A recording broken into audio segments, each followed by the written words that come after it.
Bismillahirrahmanirrahim. How are you, dear students of Honors Part 3?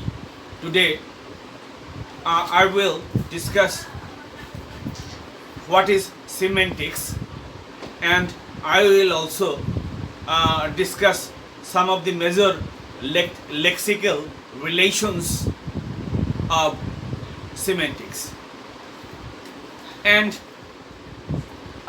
initially, I will discuss about semantics. Semantics is one of the basic levels or branches of linguistics which focuses on the study of meaning. This level endeavors to understand what meaning is as an element of language and how it is constructed by language.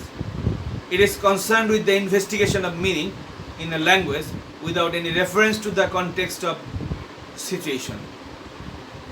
That is to say, semantics studies meaning of words, phrases, clauses, sentences, and the like of the language, not in use in some communicative activities in real life situations. About semantics, Lyons states that semantics is generally defined as the study of meaning. Palmer argues that semantics is the technical term used to refer to the study of meaning, and since meaning is a part of language, semantics is a part of linguistics. We can sum up by saying that semantics investigate meaning in a language. It deals with such concepts as synonyms, antonyms, homonyms, homophones, hyponyms, and componential analysis and so forth. However, as meaning is an abstract phenomenon and defined in diverse ways from varied perspectives by different scholars, linguists, and philosophers, semantics still largely remains a vastly philosophical subject. And now I will discuss the lexical relations of semantics. Not only can words be treated as containers or as fulfilling roles, they can also have relationships. In everyday talk, we frequently give the meanings of words in terms of their relationships. If you are asked to give the meaning of the word conceal, for example, you might simply reply, it is the same as hide, or give the meaning of shallow as opposite to the meaning of deep, or the meaning of daffodil as it's a kind of flower. In doing so, you are characterizing the meaning of a word not in terms of its component features but in terms of its relationship to other words. This procedure has been used in the semantic description of languages and is treated as the analysis of lexical relations. The types of lexical relations which are usually analyzed will be exemplified by me one after another. And first I will discuss about synonym, and you know synonym in a language some words are used in same way or in similar sense. That is, when a word possesses the same or nearly the same meaning as another word, it is called a synonym. For example, in the English language, the word hide and the words hide and conceal are synonyms, since they are used to express the same meaning. And if we see these two words in two examples, we can say she has hidden the mobile phone under the pillow, and we can alternate this sentence by saying he has concealed the mobile phone under the pillow. And now we'll know about antonyms. Antonym is a word or expression that is opposite in meaning to another word or expression. For example, in English language, big and small, boy and girl, man and women are antonyms. And now I will talk about hyponyms, homonyms and homophones. In a language, some words or terms are used to refer to classes, groups, types, kinds and the like. Each class, group, type or kind possesses some members. That is, some items are included in one item. Hence, a hyponym is a word whose meaning is encompassed by the meaning of the other word.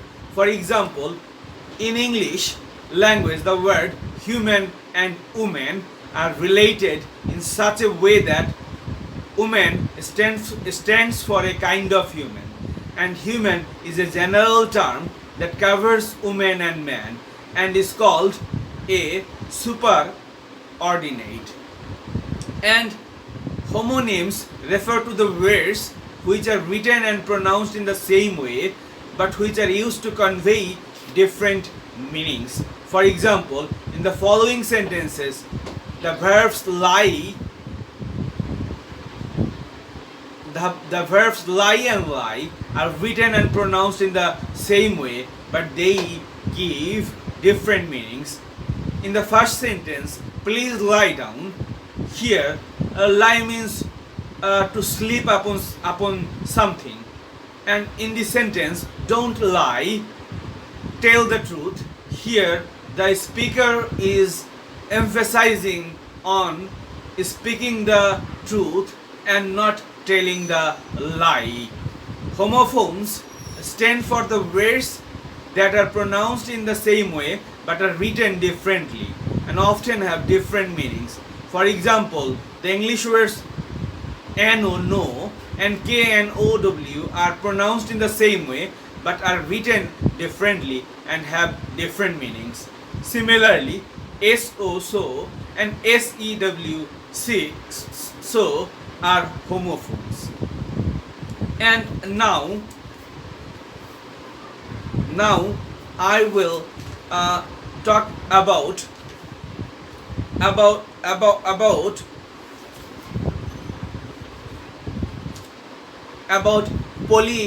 polysemi, relatedness of meaning. Accompanying identical form is technically known as polysemi, which can be defined as one form, written or spoken, having multiple meanings, which are all related by extension. For example, the word head used to refer to the object on top of your body, on top of a glass of beer, on top of a company or department. To the word foot of a person's or a bed or a mountain or run. Person does, water does and color does.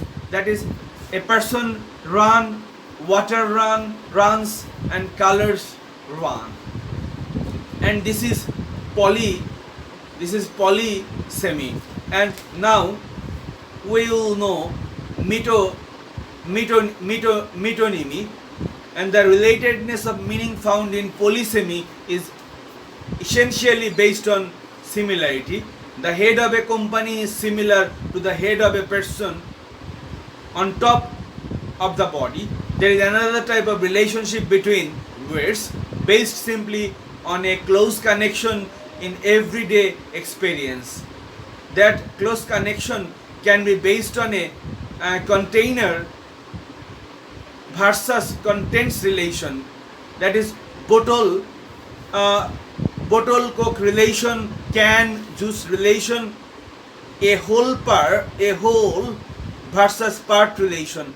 That is car wheels relation, house roof relation, or a representative versus symbol relationship.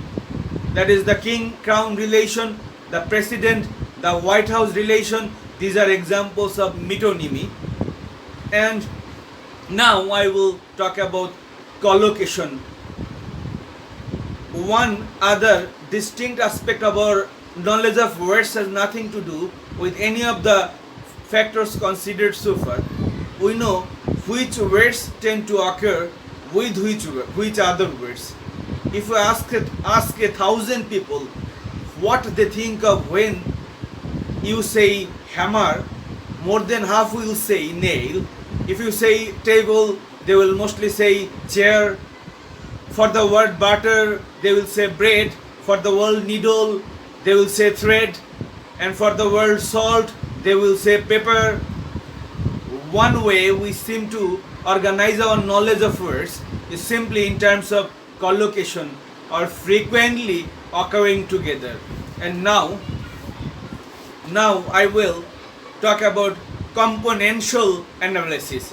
In semantics, componential analysis is an approach to the study of meaning which analyzes a word into a set of meaning components or semantic features. For example, the meaning of the English word boy may be explained as a boy is also a human and a boy is also a male person, but a boy is not an adult. And I hope that, dear students of Honours Part 3, you have understood these lexical relationships of semantics through the use of synonyms, antonyms, and homophone, homonyms, and others. And I do also hope that you have understood these things, and while reading you will get many more interpretation about these words, about these definitions, and these terms will be crystal clear to you if you go through the textbooks and try to understand more. With these few words, I would like to finish my lecture, and thank you very much for listening.